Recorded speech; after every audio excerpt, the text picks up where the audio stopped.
الحمد لله الحمد لله وكفى وسلام على عباده الذين اصطفى أما بعد فأعوذ بالله من الشيطان الرجيم بسم الله الرحمن الرحيم فصل لربك وانحر صدق الله العلي العظيم وبلغنا رسوله النبي الأمي الكريم ونحن على ذلك لمن الشاهدين والشاكرين والحمد لله رب العالمين اللهم صل على محمد وعلى آل محمد كما صليت على إبراهيم وعلى آل إبراهيم إنك حميد مجيد اللهم بارك على محمد وعلى آل محمد كما باركت على إبراهيم وعلى آل إبراهيم إنك حميد مجيد۔ محترم و مکرم معزز ناظرین کرام و حضرات سامعین عظام، آج کی اس ویڈیو کے اندر قربانی کے حکم کے سلسلے میں علماء اہل السنت والجماعت احناف کا موقف کیا ہے اور ان کے دلائل کیا ہیں، یعنی اس ویڈیو کے اندر علماء اہل السنت والجماعت احناف کے موقف کو بھی بیان کیا جائے گا، اور وہ موقف کس دلیل سے اور کس برہان سے ثابت ہے، انشاءاللہ تبارک و تعالی ان دلائل کو بھی بیان کیا جائے گا۔ مزید یہ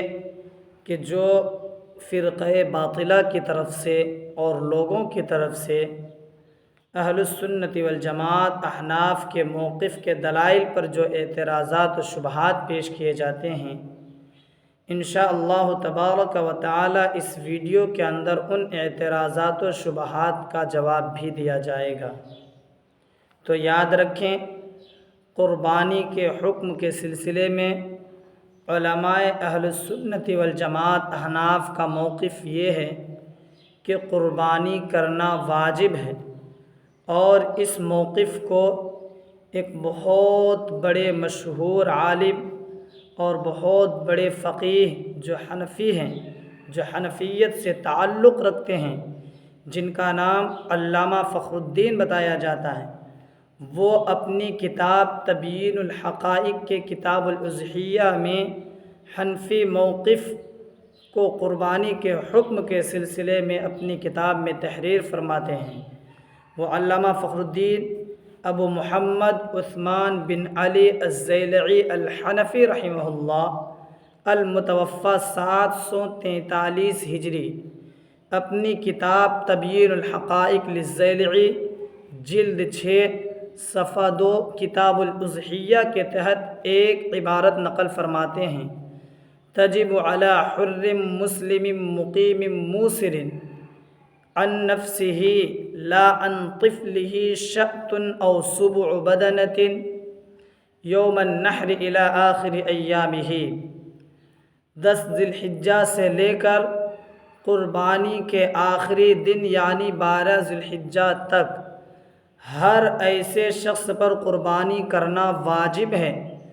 جو آزاد ہو، مسلمان ہو، مقیم ہو اور صاحب نصاب ہو۔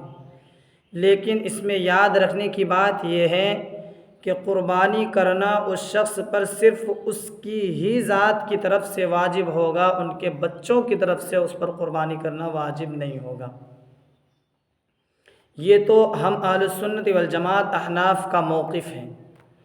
اب ہمارے موقف پر دلائل کیا ہیں؟ تو یاد رکھیں ناظرین کرام کہ ہم اپنے موقف پر آج کی اس مجلس کے اندر 4 دلائل پیش کریں گے،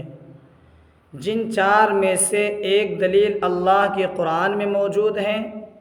اور 3 دلائل رسول اللہ صلی اللہ علیہ وسلم کے فرمان میں موجود ہیں۔ علماء اہل سنت والجماعت احناف کے قربانی کے حکم کے سلسلے میں موقف جو ہے، اس کی سب سے پہلی دلیل اللہ کا قرآن پارہ نمبر 30 سورۃ الکوثر کی آیت نمبر 2 ہے۔ فَصَلِّ لِرَبِّكَ وَانْحَرْ، اے محبوبم صلی اللہ علیہ وسلم، آپ اپنے رب کی نماز پڑھیے اور قربانی کیجیے۔ دیکھیں اس آیت کے اندر اللہ تبارک و تعالیٰ نے جناب نبی کریم صلی اللہ علیہ وسلم کو 2 حکم فرمائے ہیں، ایک قربانی کرنے کا، دوسرا نماز پڑھنے کا۔ اب یہاں سوال یہ بنتا ہے کہ بھائی جس نماز کا ذکر ہے اس نماز سے کون سی نماز مراد ہے، اور جس قربانی کا ذکر ہے اس قربانی سے کون سی قربانی مراد ہے؟ تو ہم اس کو سمجھنے کے لیے ایک بہت بڑے مفسر گزرے ہیں، اور قابل اعتماد اور لائق بھروسہ ایک مفسر گزرے ہیں جن کی تفسیر کی کتاب کافی مشہور ہیں، امام ابو بکر رحمہ اللہ علیہ۔ وہ اپنی کتاب احکام القرآن للجساس، یعنی ان مفسر کا پورا نام یوں ہے امام ابو بکر احمد الرازی الجساس رحمۃ اللہ علیہ، المتوفی 370 ہجری۔ اسی آیت فَصَلِّ لِرَبِّكَ وَانْحَرْ کی تفسیر کے تحت اپنی کتاب احکام القرآن للجساس جلد 3 صفحہ نمبر 419 پر تحریر فرماتے ہیں، قال الحسن صلاة يوم النحر ونحر البدن، قال ابو بکر هذا التأويل يتضمن معنين احدهما ایجاب صلاة الاضحى والثانی وجوب الاضحیۃ۔ امام ابو بکر رحمۃ اللہ علیہ کی تحریر فرماتے ہیں کہ حضرت حسن بصری رحمۃ اللہ علیہ نے فرمایا کہ اس آیت میں فَصَلِّ لِرَبِّكَ سے مراد جو فَصَلِّ لِرَبِّكَ میں جو نماز کا ذکر ہے اس سے مراد عید الاضحیٰ کی نماز ہے، اور وَانْحَرْ میں جو قربانی کا ذکر ہے اس سے مراد عید الاضحیٰ کے دن جو قربانی کی جاتی ہے وہ قربانی مراد ہے۔ اور چونکہ ناظرین یہاں دیکھیں فَصَلِّ لِرَبِّكَ، یہاں اللہ تبارک و تعالیٰ نے امر کا صیغہ استعمال فرمایا، اس لیے حضرت ابو بکر رحمۃ اللہ علیہ فرماتے ہیں هذا التأويل يتضمن معنين، کہ یہ دونوں جو ہے یہ 2 معنوں کو متضمن ہوگا، شامل ہوگا، یعنی اس سے 2 معنی ثابت ہوں گے۔ نمبر 1 احدہما ایجاب صلاة الاضحیٰ، ایک تو عید الاضحیٰ کی نماز کا وجوب ہونا، والثانی وجوب الاضحیۃ، نمبر 2 قربانی کے وجوب کا ثابت ہونا، اس سے ثابت ہو جائے گا۔ یہ تو حضرت امام ابو بکر احمد الجساس رحمۃ اللہ علیہ نے فرمایا۔ اسی طرح اسی آیت کی تفسیر کے تحت مشہور مفسر علامہ قاضی ثناء اللہ پانی پتی نور اللہ مرقدہ المتوفی 1225 ہجری اپنی کتاب التفسیر المظہری کے اندر، جس کی جلد بنتی ہے جلد نمبر 10 صفحہ نمبر 353 پر، اس آیت کی تفسیر کے تحت تحریر فرماتے ہیں، قال اکرمۃ و عطاء و قتادۃ، کہ اکرمہ، عطا اور قتادہ رحمہم اللہ نے فرمایا فَصَلِّ لِرَبِّكَ صلاة العید یوم النحر، کہ فَصَلِّ لِرَبِّكَ سے مراد عید کے دن عید الاضحیٰ کی نماز ہے، وَانْحَرْ نُسُكَكَ، اور وَانْحَرْ سے مراد عید کے دن اس کی قربانی ہے، فَعَلَى هَذَا يَثْبُتُ بِهِ وُجُوبُ صَلَاةِ الْعِيدِ وَالْأُضْحِيَّةِ، پس اس عبارت سے اور اس بات سے ثابت ہوتا ہے اس عبارت کے ذریعے سے عید کی نماز کا بھی وجوب ثابت ہوتا ہے اور قربانی کا بھی وجوب ثابت ہوتا ہے۔ یہ تو بات ہو گئی، اور یہ دلیل جو احناف کے موقف پر ہے یہ دلیل اللہ کے قرآن سے تھی۔ اب اس کے بعد چلیں آئیں ہم اللہ کے نبی صلی اللہ علیہ وسلم کے فرامین کو ذکر کرتے ہیں، جن فرامین کے اندر علماء اہل السنت والجماعت احناف کے قربانی کے حکم کے سلسلے میں جو موقف ہے اس سے ہمیں اور آپ کو دلیل ملتے ہیں۔ دلیل نمبر 2، یعنی پورے دلائل میں سے دلیل نمبر 2، اور جو ہے اسی طرح اگر فرامین میں سے دلیل لیں گے تو دلیل نمبر 1 بنتی ہے۔ وہ دلیل کیا ہے؟ امام ابو عبداللہ محمد بن یزید ابن ماجہ القزوینی رحمہ اللہ، وفات 273 ہجری، اور اسی طرح سے امام احمد بن محمد بن حنبل رحمۃ اللہ علیہ المتوفیٰ 241 ہجری، یہ دونوں حضرات اپنی اپنی کتاب میں حدیث مبارک کو نقل فرماتے ہیں، ایک سنن ابن ماجہ کے اندر اور دوسرے محدث جو ہے یہ مسند احمد کے اندر فرماتے ہیں۔ حدیث یوں بیان کی جاتی ہے، ان ابی ہریرہ رضی اللہ عنہ ان رسول اللہ صلی اللہ علیہ وسلم قال، حضرت ابو ہریرہ رضی اللہ تعالی عنہ راوی ہیں اس بات کے کہ اللہ کے رسول صلی اللہ علیہ وسلم نے ارشاد فرمایا، من کان لہ سعۃ،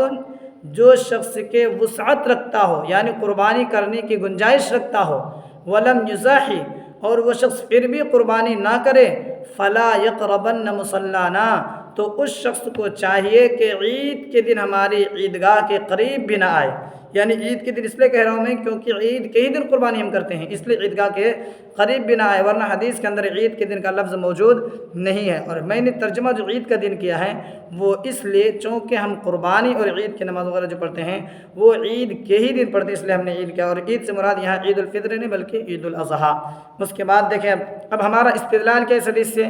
کہ دیکھیں اللہ کے نبی صلی اللہ علیہ وسلم نے وسعت کے باوجود یعنی صاحب نصاب ہونے کے باوجود جو شخص قربانی نہ کرے تو اس شخص کو اپنی عیدگاہ میں بھی آنے سے اللہ کے رسول صلی اللہ علیہ وسلم نے منع فرمایا۔ یہ اس بات پر دلیل ہے کہ اللہ کے نبی صلی اللہ علیہ وسلم فرمانا چاہ رہے ہیں کہ بھائی قربانی کرنا واجب ہے، قربانی کرنا سنت نہیں ہے۔ اسی کے متعلق علامہ فخر الدین عثمان بن علی الزیلعی رحمۃ اللہ علیہ المتوفیٰ 743 ہجری اس حدیث سے استدلال کرتے ہیں، یعنی من کان لہ سعۃ ولم یضحی فلا یقربن مصلانا والی حدیث سے استدلال کرتے ہوئے کہ عبارت تحریر فرماتے ہیں تبیین الحقائق للزیلعی جلد 6 صفحہ نمبر 2 کتاب الاضحیہ کے اندر، ومثل هذا الوعید لا يلحق بترک غیر الواجب، یعنی اللہ اس طرح کی جو وعید ہیں، اس طرح کی وعید اللہ کے رسول صلی اللہ علیہ وسلم سے جو آتی ہیں وہ غیر واجب کے چھوڑنے پر ہوتی ہے، غیر واجب کے چھوڑنے پر نہیں ہوتی، بلکہ اس طرح کی جو وعید ہوتی ہے واجب کے چھوڑنے پر ہوتی ہے، یعنی اس طرح کی وعید غیر واجب کے چھوڑنے پہ اللہ کے رسول صلی اللہ علیہ وسلم کی طرف سے نہیں آتی، بلکہ واجب کام کو چھوڑنے کی وجہ سے اللہ کے رسول صلی اللہ علیہ وسلم کی طرف سے اس طرح کی وعید آتی ہے۔ اب اس کے بعد یہ حدیث پیش کرنے کے بعد جب ہم علماء اہل سنت والجماعت احناف جب اپنے موقف پر اس حدیث کو پیش کرتے ہیں تو معترضین کی طرف سے اور غیر مقلدین کی طرف سے ہم پر اور آپ پر اعتراض کیا جاتا ہے، اور وہ اعتراض ایک حدیث مبارک کو لے کر کرتے ہیں جو حدیث مبارک امام بخاری رحمۃ اللہ علیہ نے اپنی کتاب میں ذکر کیا ہے، کتاب الاذان وغیرہ کے تحت میں یوں فرمایا، عن ابن عمر بخاری شریف کی روایت ہے، عن ابن عمر رضی اللہ عنہما ان النبی صلی اللہ علیہ وسلم قال، حضرت عبداللہ بن عمر رضی اللہ تعالی عنہما راوی ہیں اس بات کے کہ نبی کریم صلی اللہ علیہ وسلم نے ارشاد فرمایا، قال فی غزوۃ خیبر، یعنی غزوہ خیبر کے موقع سے نبی کریم صلی اللہ علیہ وسلم نے ارشاد فرمایا، کیا فرمایا؟ من اکل من هذه الشجرۃ یعنی الثوم فلا یقربن مسجدنا، اس درخت سے جس شخص نے بھی کھایا یعنی کچا لہسن جس میں بو آتی ہے تو اس شخص کو چاہیے کہ وہ ہماری مسجد کے قریب بھی نہ آئے۔ اب غیر مقلدین اور مخالفین اور معترضین ہم حنفیوں پر یہ اعتراض کرتے ہیں کہ بھائی آپ کہتے ہیں کہ اللہ کے رسول صلی اللہ علیہ وسلم نے فرمایا جس شخص کو قربانی کی گنجائش ہو اور پھر بھی وہ قربانی نہ کرے تو ہماری عیدگاہ کے قریب بھی نہ آئے، اور اس حدیث کو پیش کر کے علماء اہل سنت والجماعت احناف قربانی کے وجوب پر استدلال کرتے ہیں، اس سے وجوب کا استدلال کرتے ہیں، تو وہ کہتے ہیں اعتراض اس طرح سے کرتے ہیں اگر یہی بات ہے تو اللہ کے رسول صلی اللہ علیہ وسلم نے تو کچا لہسن کھانے سے بھی منع فرمایا ہے، جب تو اس کا مطلب یہ ہے کہ کچا لہسن نہ کھانا واجب ہونا چاہیے، یعنی کچا لہسن کھانا حرام ہونا چاہیے، حالانکہ ہم حنفیوں میں سے کوئی بھی، یعنی تم حنفیوں میں سے، یعنی ہم کو کہا جا رہا ہے کہ تم حنفیوں میں سے کوئی بھی حنفی اس کے ترک وجوب کا قائل نہیں، یعنی لہسن نہیں کھا سکتے ہیں اس بات کا قائل نہیں ہے، تو جب اس کے آپ قائل نہیں ہیں تو آپ اس کے قائل کیسے ہوگے؟ اس سے آپ نے کیسے وجوب ثابت کر دیا؟ جب آپ نے اس حدیث سے قربانی کا وجوب ثابت کیا تو اس حدیث سے کچا لہسن نہ کھانے کا وجوب بھی آپ کو ثابت کرنا چاہیے تھا۔ تو دیکھیں، پہلی بات تو اس کا جواب یہ ہے، اس کا جواب سب سے بڑا جو ہے، سلطان المحدثین امام علی بن سلطان المعروف ملا علی قاری رحمہ اللہ، المتوفی 1014 ہجری، یہ اس عبارت کا جواب دیتے ہوئے ارشاد فرماتے ہیں: فالنہی انما هو عن حضور المسجد بعد اکل الثوم النی ونحوه لا عن اکل الثوم والبصل ونحوهما۔ حضرت امام ملا علی قاری رحمۃ اللہ علیہ فرماتے ہیں کہ وہ جو اوپر حدیث بیان ہوئی کہ اللہ کے رسول صلی اللہ علیہ وسلم نے غزوہ خیبر کے موقع سے بیان فرمایا کہ جو شخص بھی کچا لہسن کھائے وہ ہماری مسجد کے قریب بھی نہ آئے، تو اس حدیث کے اندر اللہ کے رسول صلی اللہ علیہ وسلم نے کچا لہسن کھا کر کے مسجد میں آنے سے منع کیا ہے، کچا لہسن کھانے سے منع نہیں کیا۔ ایک ہوتا ہے کچا لہسن کھانا، اس سے منع کر دینا، اور ایک ہوتا ہے کچا لہسن کھا کر مسجد نہ آنا۔ تو دیکھیں اللہ کے رسول صلی اللہ علیہ وسلم نے جو منع فرمایا ہے اس حدیث کے اندر، یہ نہیں کہ آپ کو کچا لہسن کھانا ہی نہیں، بلکہ اس حدیث کے اندر یوں بیان فرمایا کہ بھائی آپ کچا لہسن کھائیں تو لیکن کچا لہسن کھا کر مسجد نہ آئیں۔ اسی کو کہا فالنہی انما هو عن حضور المسجد بعد اکل الثوم النی، کہ اللہ رسول صلی اللہ علیہ وسلم نے جو منع فرمایا وہ نہیں جو ہے منع کرنا تو مسجد کچا لہسن اور اس جیسی بدبودار چیزوں کے کھانے کے بعد مسجد آنے سے منع کیا گیا ہے۔ وَنَحْوِهِ لَا عَنْ أَكْلِ الثُّومِ، نہ کہ کچا لہسن اور پیاز، وَنَحْوِهِمَا اور ان دونوں جیسی بدبودار چیزوں کے کھانے سے منع فرمایا ہے۔ ایک جواب یہ ہو گیا۔ اب اس کے بعد دیکھیں، اب دلیل نمبر 3، یعنی علماء اہل سنت والجماعت احناف کا جو موقف ہے کہ قربانی کرنا واجب ہے، اس کی دلیل نمبر 3۔ پہلی دلیل اللہ کے قرآن سے فَصَلِّ لِرَبِّكَ وَانْحَرْ، اور دوسری دلیل اللہ کے نبی صلی اللہ علیہ وسلم کے فرمان سے مَنْ كَانَ لَهُ سَاعَةٌ وَلَمْ يُضَحِّ فَلَا يَقْرَبَنَّ مُصَلَّانَا۔ اب اس کے بعد اللہ کے نبی کے فرمان سے دوسری حدیث اور قرآن اور دونوں کی حدیث کو ملا کر دونوں دلائل تمام کو ملائیں گے تو یہ تیسری دلیل بنتی ہے۔ ان مخنف بن سلیم رضی اللہ عنہ قال كنا وقوفا عند النبی صلی اللہ علیہ وسلم بعرفۃ فقال، حضرت مخنف بن سلیم رضی اللہ تعالیٰ عنہ فرماتے ہیں کہ ہم لوگ اللہ کے نبی صلی اللہ علیہ وسلم کے پاس عرفہ میں ٹھہرے ہوئے تھے کہ اسی اثنا میں اللہ کے رسول صلی اللہ علیہ وسلم نے ارشاد فرمایا: یا ایھا الناس، اے لوگو، ان علی کل اہل بیت فی کل عام اضحیۃ وعتیرۃ۔ اللہ کے رسول صلی اللہ علیہ وسلم فرماتے ہیں کہ اے لوگو، یقیناً ہر گھر والے پر ہر سال ایک قربانی اور ایک عتیرہ واجب ہے۔ اور اس حدیث کو سنن ابن ماجہ کے اندر بھی نقل کیا گیا ہے، اور اسی طرح سے اس حدیث کو سنن نسائی کے اندر بھی نقل کیا گیا ہے۔ اب یہاں پر فائدے کے طور پر ایک بات سمجھنے کی ضرورت ہے کہ یہاں پر جو حضرت مخنف بن سلیم رضی اللہ تعالیٰ عنہ کہتے ہیں کہ ہم عرفہ میں کھڑے تھے کہ اسی اثنا میں اللہ کے رسول صلی اللہ علیہ وسلم نے بیان فرمایا کہ اے لوگو، ہر گھر والے پر ہر سال ایک قربانی اور ایک عتیرہ واجب ہے۔ تو یہاں تک نتیجہ یہ نکلا کہ اس سے دو قسم کی قربانیوں کا حکم معلوم ہوا۔ نمبر ایک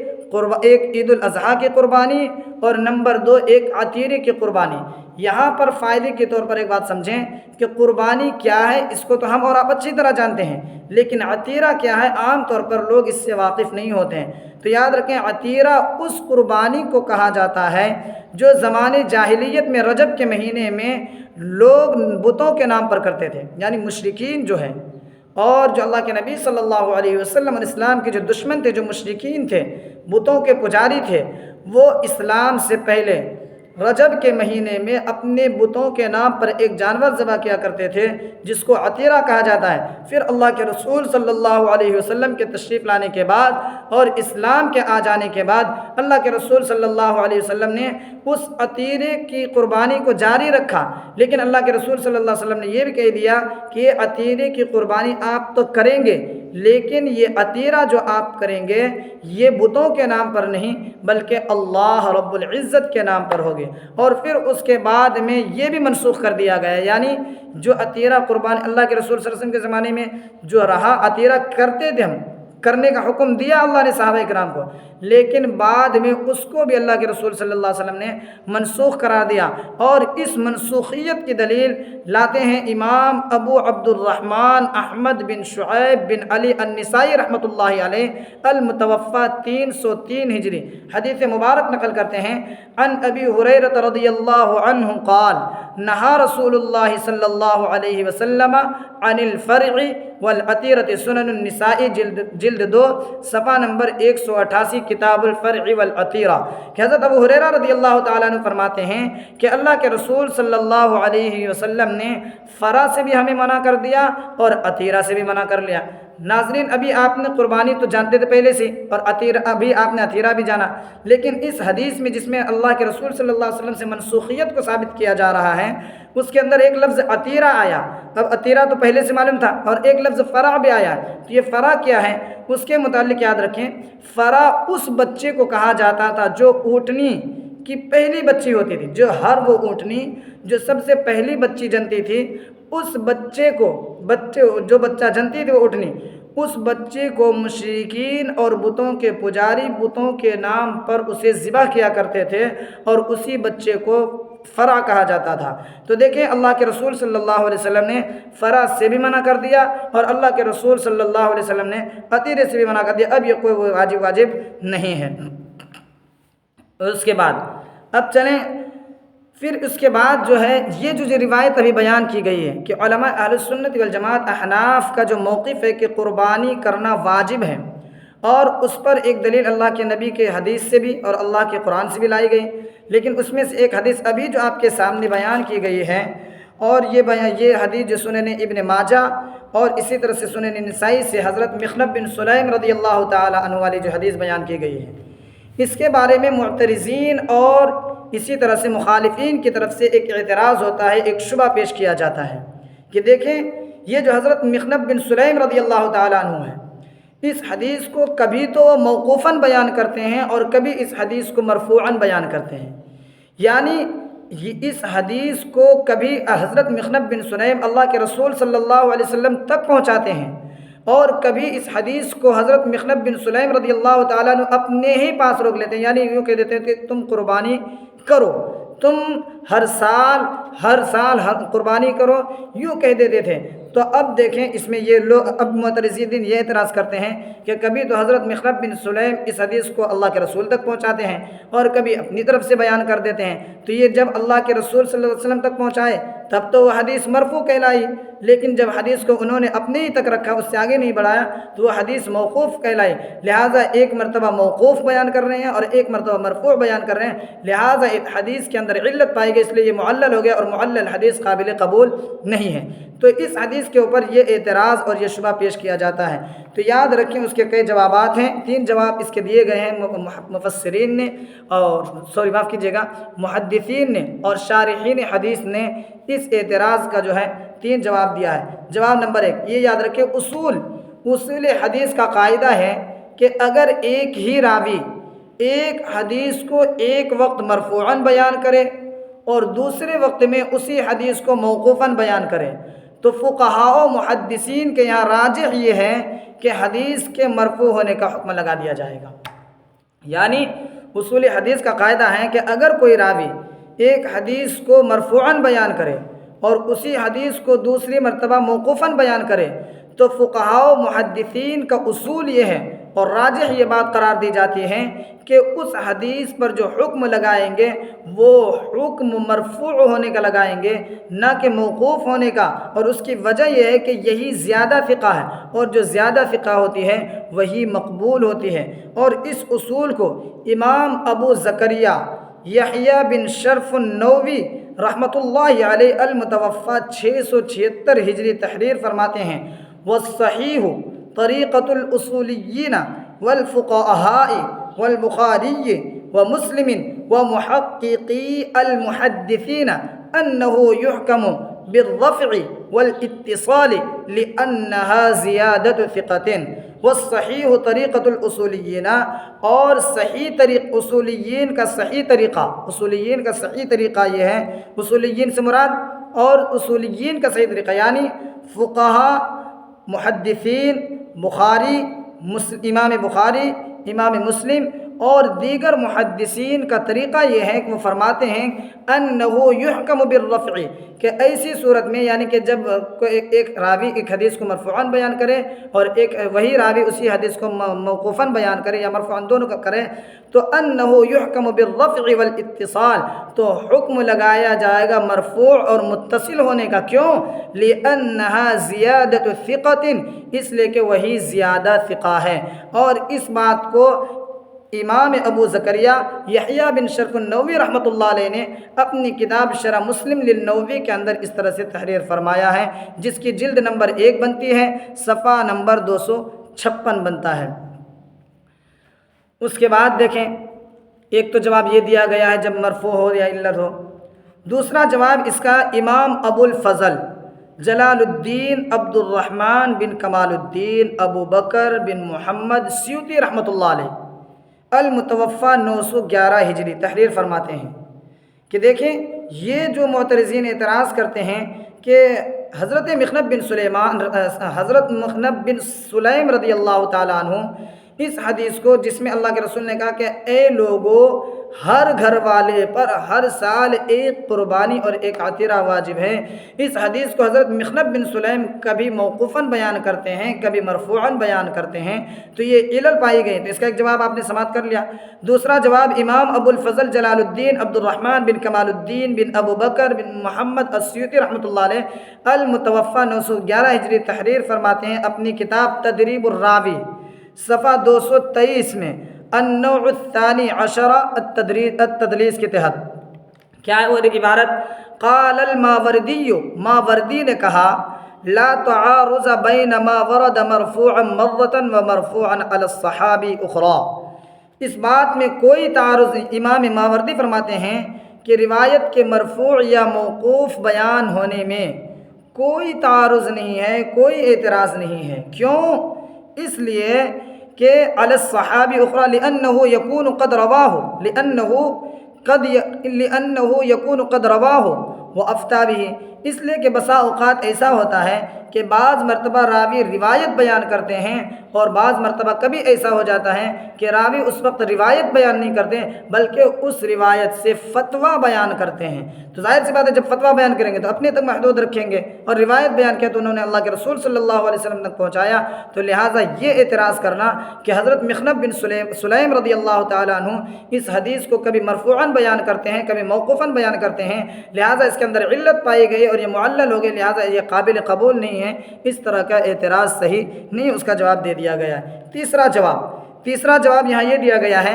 انہ غیر مدرک بالقیاس وهو فی حکم المرفوع، یعنی اس کا یہ اتنا اوپن ہے، اتنا کھلا ہوا ہے کہ اس پر اس طرح کا اعتراض کیا ہی نہیں جا سکتا، اس پر قیاس بھی نہیں کیا جا سکتا، کیوں؟ وہ فی حکم المرفوع، یہ غیر مدرک بالقیاس ہے، یہ حدیث غیر مدرک بالقیاس ہے، اور غیر مدرک بالقیاس جو حدیث ہوتی ہے وہ مرفوع کے حکم میں ہوتی ہے۔ یہ 3 دلائل پورے ہو گئے ہیں، جن میں سے ایک دلیل اللہ کے قرآن سے بیان ہوئی اور 2 دلیل رسول اللہ کے فرمان سے ہوئی۔ قربانی کے وجوب پر جو ہم اہل سنت والجماعت احناف کا موقف ہے، اس پر تیسری دلیل صحیح بخاری کے اندر موجود ہے، حدیث اس طرح سے ہے، حدثنا آدم حدثنا شعبۃ حدثنا الاسود بن قیس سمعت جندب بن سفیان البجلی قال شہدت النبی صلی اللہ علیہ وسلم یوم النحر فقال، حضرت آدم انہوں نے کہا کہ ہم سے بیان کیا، آدم نے محدث کہتے امام بخاری رحمۃ اللہ علیہ کہ ہم سے بیان کیا آدم نے، انہوں نے کہا ہم سے بیان کیا شعبہ نے، انہوں نے کہا ہم سے بیان کیا اسود بن قیس نے۔ اسود بن قیس کہتے ہیں کہ میں نے سنا جندب بن سفیان البجلی رضی اللہ تعالیٰ عنہ سے، وہ فرماتے تھے، یعنی جندب بن سفیان فرماتے تھے شہدت النبی صلی اللہ علیہ وسلم یوم النحر فقال، کہ ایک مرتبہ ہم اللہ کے نبی صلی اللہ علیہ وسلم کے پاس حاضر تھے، اور جس وقت ہم حاضر تھے وہ دن قربانی کا دن تھا، اور اسی موقع سے اللہ کے رسول صلی اللہ علیہ وسلم نے ارشاد فرمایا من ذبح قبل الصلاة فلیعد مکانہا اخری ومن لم یذبح فلیذبح، صحیح البخاری جلد 2 صفحہ نمبر 843، باب من ذبح قبل الصلاة اعادہ، یہ حدیث ہے۔ اب اس حدیث کے اندر حضرت جندب بن سفیان بجلی رضی اللہ عنہ سے روایت ہے کہ وہ فرماتے ہیں کہ میں عید الاضحیٰ کے دن حضور صلی اللہ علیہ وسلم کی خدمت میں حاضر ہوا، کہ میں عید الاضحیٰ حضور کی خدمت میں حاضر ہوا۔ آپ صلی اللہ علیہ وسلم نے فرمایا جس نے عید کی نماز سے پہلے قربانی کا جانور ذبح کیا تو اسے چاہیے کہ اس کی جگہ دوسرا جانور ذبح کرے، اور جس نے عید کی نماز سے پہلے ذبح نہیں کیا تو اب اسے چاہیے کہ عید کی نماز پڑھنے کے بعد وہ ذبح کر لے۔ اب یہاں پر استدلال دیکھیں اس حدیث کے اندر آپ صلی اللہ علیہ وسلم نے عید سے پہلے قربانی کرنے والے کے اوپر یہ لازم قرار دیا کہ اپنی قربانی کو وہ لوٹائے، اور جس نے نہیں قربانی کی تو اس کو کہا جا رہا ہے بھائی آپ قربانی کر لو۔ دیکھیں اگر قربانی واجب نہ ہوتی تو اللہ کے رسول صلی اللہ علیہ وسلم اس شخص کو جس نے عید کی نماز سے پہلے قربانی کر لی اسے اپنی قربانی کے لوٹانے کا حکم نہیں فرماتے۔ اس کا ایک مثال حضرت مولانا محمد الیاس گمن حفظہ اللہ یوں بیان فرماتے ہیں ایسے موقع سے کہ دیکھیں عشاء کے بعد ہم پر آپ پر قربانی واجب، ہم پر اور آپ پر وطر کی نماز واجب ہے۔ اگر کسی نے وطر کی نماز عشاء سے پہلے پڑھ لے تو اس شخص سے کہا جائے گا کہ بابا تم عشاء کی نماز پڑھنے کے بعد وطر دوبارہ پڑھو، کیوں؟ اس لیے کہ عشاء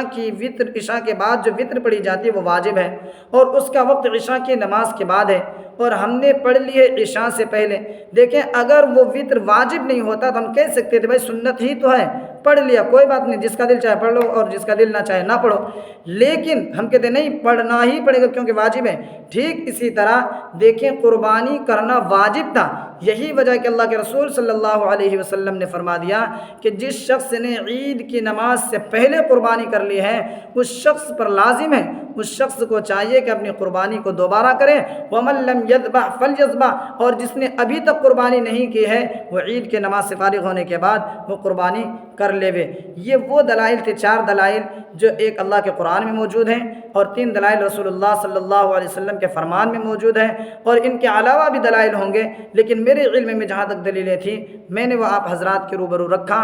اور یہ چاروں دلائل سے یہ اس بات پر استدلال ہوتا ہے، اس سے ثابت ہوتا ہے کہ قربانی کرنا واجب ہے، اور انہی دلائل سے علماء اہل سنت والجماعت احناف نے قربانی کے وجوب کا حکم لگایا ہے۔ اب اس کے بعد انشاءاللہ تبارک و تعالی کل یا جب موقع ملے اللہ تبارک و تعالی توفیق دے دے